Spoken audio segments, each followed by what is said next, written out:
watch that 8-part story so you don't have to. That's Rucker, and she said her best friend of 10 years snitched on her and almost sent her to federal prison for 5 years. So this story all took place back in 2020. Rucker was minding her business, she was raising her children, and she had this best friend. We're gonna call her best friend Dusty. Dusty is Rucker's godmother to her children, right? So they're really close. So Dusty calls up Rucker one day and she's like, hey girl, I have a little scheme that we can run. It can get you $150. All you gotta do is take this prescription that I'm gonna steal from my doctor's office that I work at, and you fill the prescription, get the bottle of pills, bring it back to me, I'll sell the pills, and I'll break you off $150. Rucker's a single mom. She's like, hell yeah, let's do this. Like, how do I get the prescription from you? I'm going out of town right now.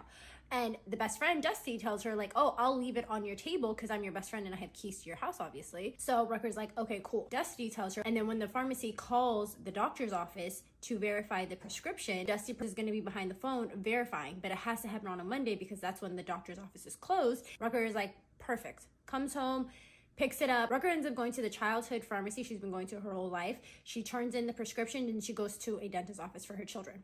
Then she gets a call from Dusty, and Dusty is like, hey girl, like, how's it going? Did you drop it off? Did they fill it? She's like, I don't know yet. Like, I have to go after I'm done with this dentist appointment. So then Dusty's like, okay, bet. Rucker's at the dentist's office, right? She gets a call from Dusty and she's freaking out. She's like, girl, you need to go pick up this prescription, da da da. She's acting really scared.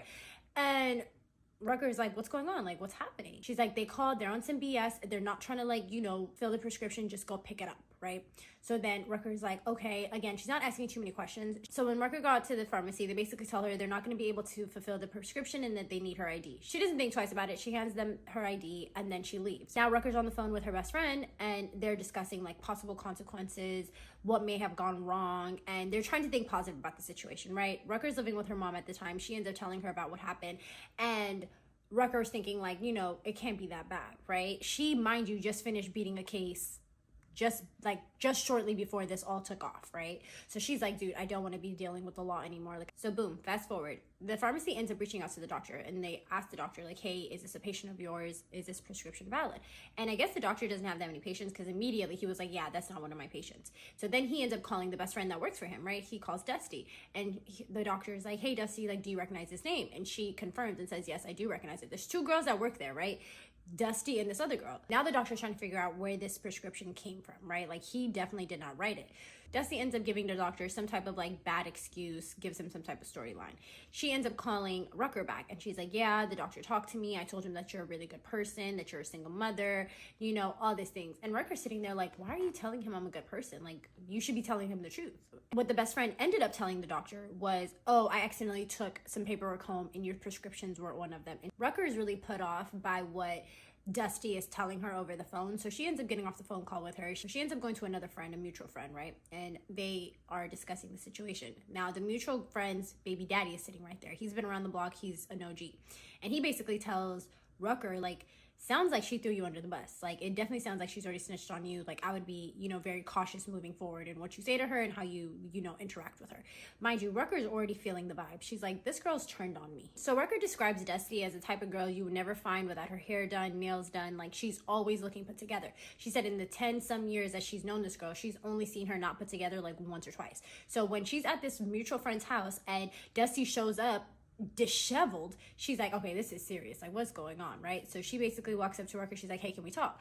And at this point, Rucker's not really feeling it. She's like, all right, bet, let's go to the car and talk, right? So they go to the car. Dusty's like, I need to, clarify to you. Like, I didn't say nothing. Like, I'm trying to make sure that this situation is rectified for the both of us. I don't want either of us to walk away with any type of penalties. And I talked to the doctor and he said he's not going to press any charges. Dusty is apologizing profusely. And Rucker's just thinking like, I'm pretty sure you're apologizing because you've snitched on me already. She's like, I can't do anything about this right now. Let me just go to sleep and wake up and I'll deal with all of this in the morning. So at this time, Rucker's also looking for a job, right? So she comes home one day and her mom's like, hey, somebody called for you. Like, go call him back. So Rucker's thinking it's a job. So she immediately calls back the number and the person on the other line is an agent for the health department, and they basically say like, hey, your name came up in a case that has to do with drugs.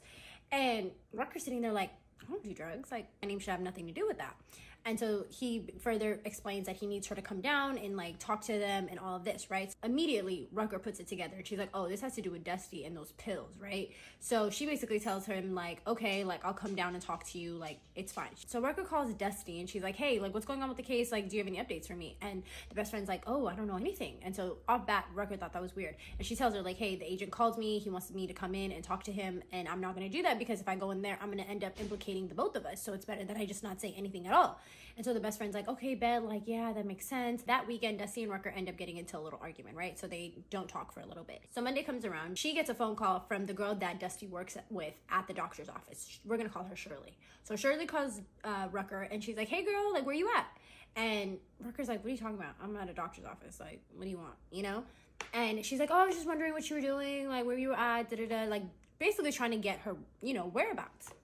Rucker's like, why are you on my phone? Rucker hangs up and she calls Dusty. And she's like, yo, why is your, you know, coworker calling me asking me where I'm at? Like, if you have questions for me and you're wondering what I'm doing, where I'm at, you can hit me up. I know that when all this first happened, you, of course, inquired with her. You asked her questions. But, like, this is between me and you now. You know what I'm saying? If you have something to say, like, call me. Dusty's like, oh, I don't know why she called you. Like, I didn't tell her to call you. Like, I don't know what that's about, right? And so Rucker's like, so what's up? Like, what's your question? And she's like, oh, I was just wondering, like, we haven't talked. Like, I was just wondering if you went down to talk to the agent. And Rucker's like, oh, you think because me and you had a little argument this weekend that I'm just going to flip on you and I'm going to run and tell the agent whatever you think I'm going to tell him? Like, no, I told you I wasn't going to go down and talk to him. I'm not going to go down and talk to him. Like, I don't switch up on people like that. A lot of people in Rucker's support system were telling her, like, you need to start, like, getting a bond together. You need to start thinking about yourself. Like, this girl's acting really weird, and stop having conversations that are in person. Like, document everything. Like, if you're going to talk to this girl, make sure you have some type of paper trail. So fast forward, a month and a half goes by. Rucker starts noticing, like, the best friend's not really coming around. She's not really talking to her. Like, she's definitely distancing herself from this girl, right? In the meanwhile, the agent, we're just going to call him the agent. The agent is getting more and more upset with Rucker because she's not cooperating. She's not pulling up when she says she is. She's not answering his phone calls. He's becoming increasingly impatient with her, right?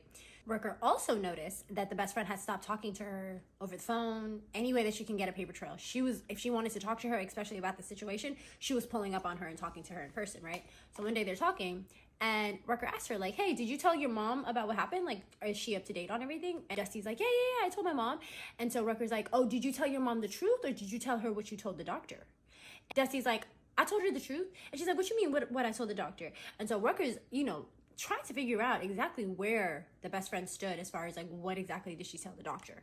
The way that Dusty's trying to make it seem is that she didn't implicate Rucker in any way, shape, or form. She's like, I didn't say nothing about you. Dusty tells Rucker, like, yeah, the doctor told me, like, this is not the first time this has happened. They're probably just going to send an agent down, get a few statements from us, and show us that, you know, the prescription should be locked up in a box and, like, probably hit us with a fine. Like, that's probably what's going to happen. Like, you're good kind of thing, right? So Rucker's like, okay, like that. Now it's been about 5 months since everything went down. And the agent is like, I'm just going to drive down from Columbus and I'm going to go to this little town and I'm going to get these statements, right? It just so happened to be that the day he came down to get these statements, Dusty was at work that day. So the doctor talks to the agent first. He tells him pretty much the same thing that he told him over the phone. When it came to Dusty, she apparently voluntarily decided to get up and put a statement in. And I'm sure you can already guess what she wrote. The best friend ends up writing a whole statement, right? And she ends up writing, yeah, I know this girl. I know of her. I was at a party with her that weekend. I took paperwork home on accident and my car was unlocked. And all I know is that that girl was at the party too. My car was unlocked and the paperwork is in there. What happened after that? I don't know. I never saw the girl take the paperwork. After that, Dusty ends up calling Rucker and being like, hey, the agent came down. I basically told him that, like, we were at a party together and yeah. And Rucker's like, what party? What are you talking about? Why'd you say that? Now, mind you, up until this point, it's been 5 months, right? No warrants have been put on Rucker's name. When Dusty wrote that statement in, the agent told her, like, write down Rucker's name. Write her name in parentheses right here. And the best friend did just that. Now, mind you, because Rucker was officially charged, when she sat down with her lawyer and looked at the discovery pack, she was able to see the statement that the agent wrote, the statement that her best friend wrote, all of it, right? And she noticed that in the agent's notes, he said that the best friend asked for a separate piece of paper because she said that what she was writing initially didn't make any sense. So she needed a different piece of paper. The agent didn't think much of it. Rucker feels like because the agent was so pissed off at Rucker for not cooperating, he was willing to take any statement and make any story make sense, you know? So he walks out of the room, grabs Dusty another piece of paper. And when he comes back in, the paper that Dusty was initially writing is gone. never to be found again. And Rucker feels like he should have pressed her for that initial piece of paper and asked, like, hey, what did you write down initially? I want to read that as well. Also in the agent's report, it said that Dusty was visibly shaking and nervous. Like she wasn't acting normal. So boom, 2 months passed from then, right? So it's been a total of like 7 months since this whole situation happened. Rucker's at a job orientation about an hour and a half away from her house, right? She needed a job so bad she was willing to take it. So she's out there doing her orientation and she gets a Facebook message from like somebody that lives in her area. Now, mind you, she doesn't really talk to anybody that lives in her neighborhood. So the fact that this person was like messaging her already had her like, what's this about? She opens the message and it says like, hey girl, like there was a bunch of police at the house today. Like, oh my God. And Rucker's like, what the hell? Like, whose apartment were they in front of? And the girl's gonna say, oh, I don't know. They were just out here though. And Rucker's like, you know whose apartment they were in front of. So she gets home and she asks the girl again, like, whose apartment were they in front of? And she's still trying to act brand new. So Rucker and her maintenance man are cool. And this is just a side note. Always be cool with your maintenance man, ladies. Always be cool with your maintenance man. Rucker talks to the maintenance man. She's like, hey, were the police here today? The maintenance man is like, oh yeah, they was thick too. They came in deep as hell. And Rucker's like, oh really? Like, damn, like that? Like, whose apartment were they in front of? And the maintenance man's gonna look at her and go, yours. Rucker said she almost fell to the floor. At this point, she's like, oh my God, this is getting really serious. Come to find out, it was like 3 black trucks, 3 sheriff cars, 1 regular patrol. They surrounded the whole apartment. They almost kicked in Rucker's door. Only reason they didn't kick it in is because the landlord came out and was like, yo, Rucker's not here. She's not here right now. The landlord told Rucker like, oh, I didn't tell him anything.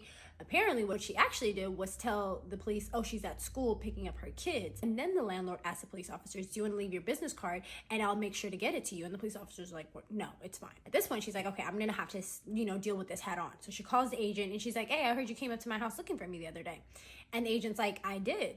I definitely did. And she's like, for what? And he's like, to serve you this warrant. Rucker's telling him, I've asked you to see this warrant so many times. Show it to me. If you're not showing me the warrant, I'm not just going to turn myself in. She has a friend that's in law enforcement, and Rucker had this friend look it up in NCIC. She even went as far as to call the FBI to figure out, is this actually in the database? And nobody told her that she actually had a warrant. So she was like, unless you give me proof of an actual warrant, I'm not turning myself in. And then another person ends up taking the phone from that agent, right? And then this is like a deep voice like agent, and he's like, Miss Rucker, I don't know why you think these is games that we're playing with you, but we will find you and we're not going to stop until we catch you. That's essentially what he tells her.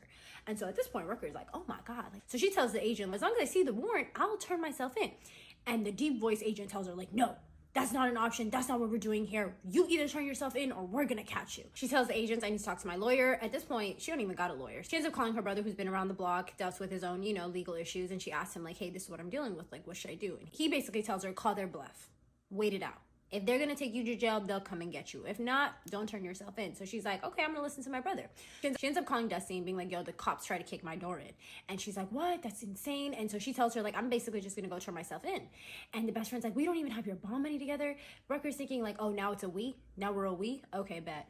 Either way, I need to turn myself in. Dusty basically suggests to Rucker that she should go on the run and wait for them to have the bond money. Instead of sitting in jail, she might as well, be on the run. And Rucker's like, what are you talking about? Like, I'm a mother. That is not an option. Mind you, the best friend is 7 months pregnant. It's not like she doesn't have anything to lose either. Rucker ends up telling her, like, I'm not going on the run. As long as you didn't rat me out and you didn't snitch, I should be straight. Everything should work out in my favor, right? Rucker ends up going to his sister-in-law's house, and her sister-in-law, the mother, was there, right? So she's talking to the mother, and the mother tells her, like, it sounds like Dusty's definitely ratted you out, and you need to start protecting yourself. You know what I'm saying? This is why the authorities are not worried about Dusty. They're only worried about you. It's become very clear to Rucker that this is a very serious situation. She decides to contact a few lawyers. She even drives up to Columbia to get as much information as she can. They're no help. The biggest thing that Rucker was trying to avoid was the cops busting in on her, and then the kids watching this whole thing happen as she's getting hauled away. So she put her kids at her mother's house. So Rucker's at her homegirl's house, right? And she's talking to the homegirl and she's talking to her homegirl's mom. And the homegirl's mom is listening to the whole thing and she's like, hell no, give me that agent's number right now. I'm about to talk to him.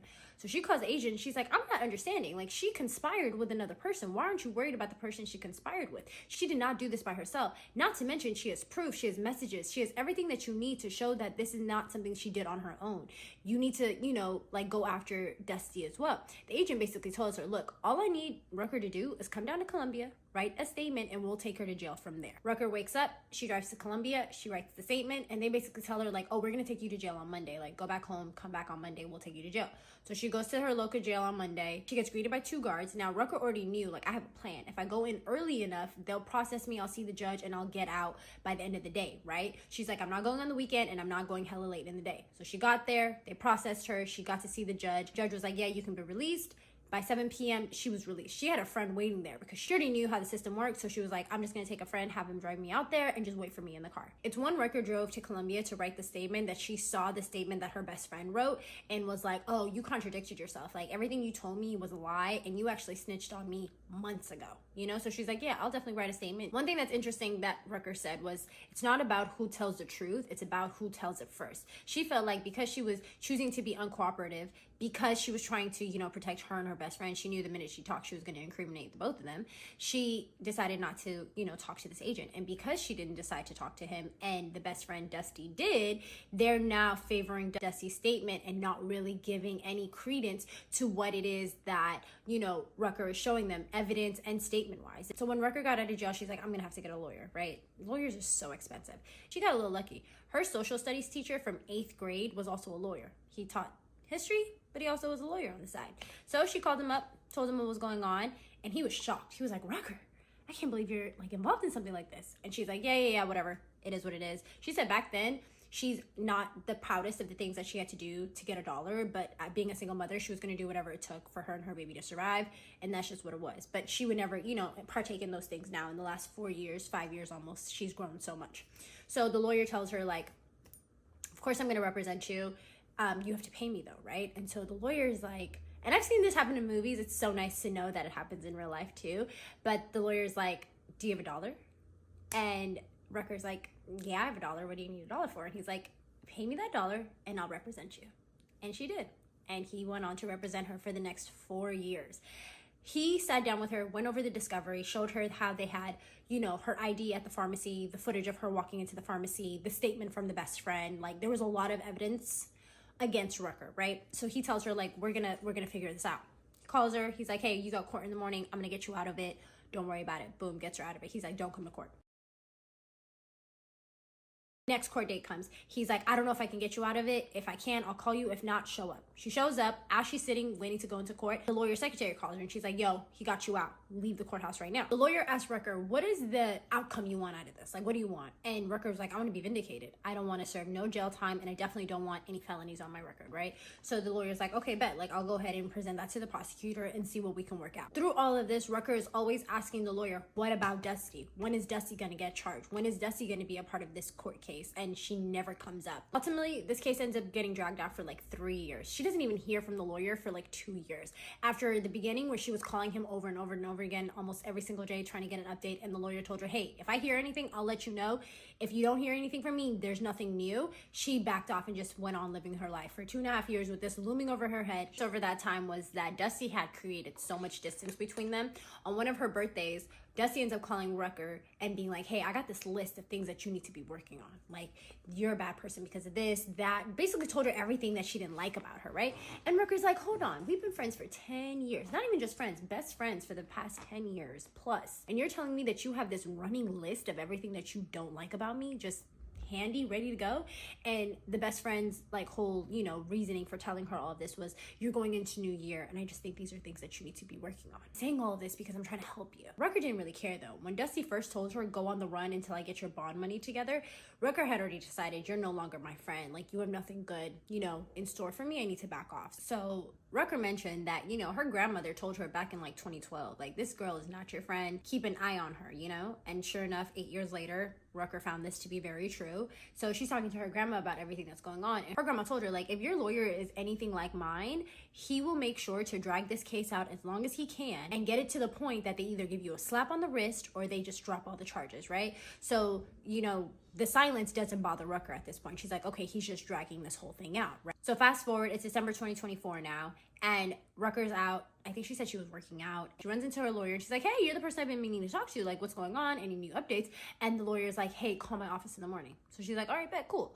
So she calls the office in the morning. He's like with clients. Calls the next day, he's in court. Calls the next day, still with clients. Like, she keeps calling. She's like, I need this update. The lawyer finally calls Rucker back, and he's like, hey, the prosecutor's not willing to drop the charges. So we're either gonna have to go to trial, or you're gonna have to accept a plea deal. And so she's like, okay, what's the plea deal? The charge that was carrying 5 years federal time and was a felony, they dropped and made a misdemeanor.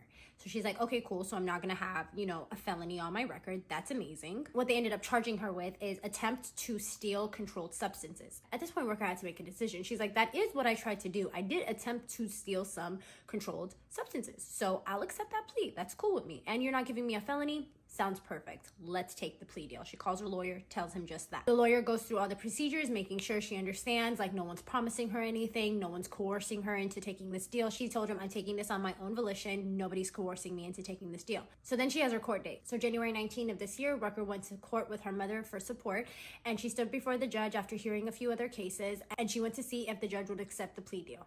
Now, she was prepared by the lawyer, and he told her, like, the prosecutor's job is to go up there and rip you to shreds, to prove that you don't have good character and all of that. So when the prosecutor went up there and was dragging Rucker, talking about her conviction from 2019 and all of that, she was fine. Then Rucker's lawyer goes up there and says, hey, I can speak to her character. I've known her since she was a kid. She was actually one of my former students.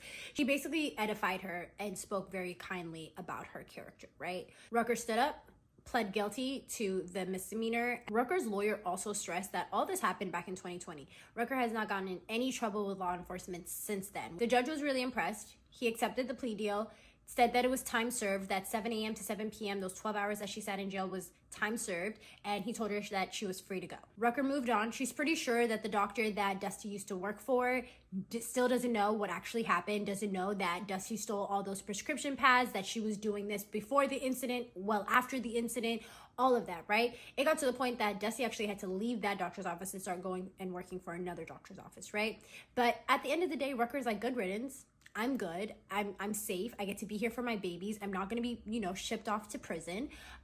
Everything worked out in the end. And she learned so much. Now, as far as like revenge on the best friend, she had about 5 years to think about it. She thought about sending people. She thought about beating her up herself. She thought about a bunch of stuff. But in the end, she just thought, this girl will have her own karma. And that's none of Rucker's business. I think it's an unfortunate thing, but like she said, there was lessons that she needed to learn. There were standards that she needed to raise, and there was boundaries that she needed to, assert. I'm glad that this chapter is over. Ultimately, Dusty wasn't charged with anything, and, she moved on with her life as well. You guys tagged me in this a bunch. I wanted to make sure I got it out to you guys. I appreciate you guys as always. I hope you have a wonderful day. Bye.